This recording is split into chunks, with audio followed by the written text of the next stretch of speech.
There are a number of new developments that just took place in the Triangle, and I know you're going to want to know about these. So the biggest technical thing that happened just yesterday in Triangle MLS is that the buyer agency compensation fields were all deleted from MLS. And if you've heard me talk about this before, you know that I and a bunch of other agents are pretty frustrated with this shift, because what it means is that buyers or their agents aren't really going to know what the true cost of the house is just by looking online.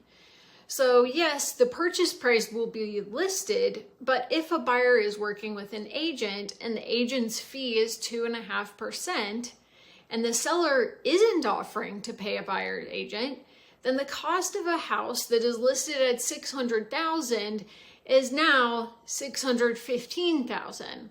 Don't you really like to know the cost of something before you invest in a purchase? That's how I am. Now, if you're a buyer out there, don't worry. Most sellers who understand basic ROI will probably be paying a buyer's agent.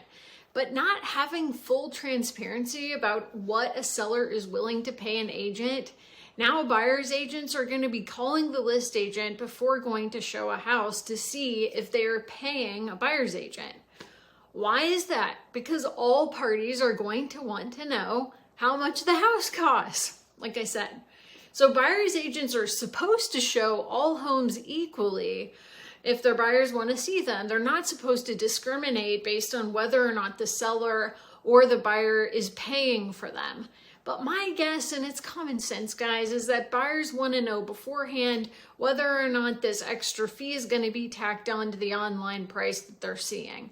And it would have been a lot easier to just display that information with the listing, but here we are.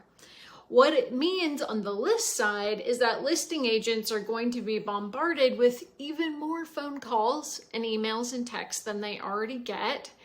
And they're going to have to be Johnny on the spot and get back to buyer agents really quickly if they want their listings to be shown. So if listing agents so much as mention anything like compensation on MLS, here's the other thing: they're going to be fined anywhere from $500 to $5,000 and possibly kicked off MLS altogether. This technical change of not being able to advertise paying a buyer's agent will no doubt cause days on market to go up for everybody, just because these extra communications will now have to take place. So we'll have to wait and see, but it may result in lower sales prices for sellers. I don't know. The other development is that in order to open a door for a buyer of any sort now, we must have a buyer agency agreement in place. Now, most agents worth their salt did this before, because most people I know just don't have the time to work for free. But it does present a little bit of a problem with a new person that maybe you just met and neither of you are really sure you want to work together yet. So now those new buyers are going to have to sign an agreement of some sort, regardless if they want to get into a house.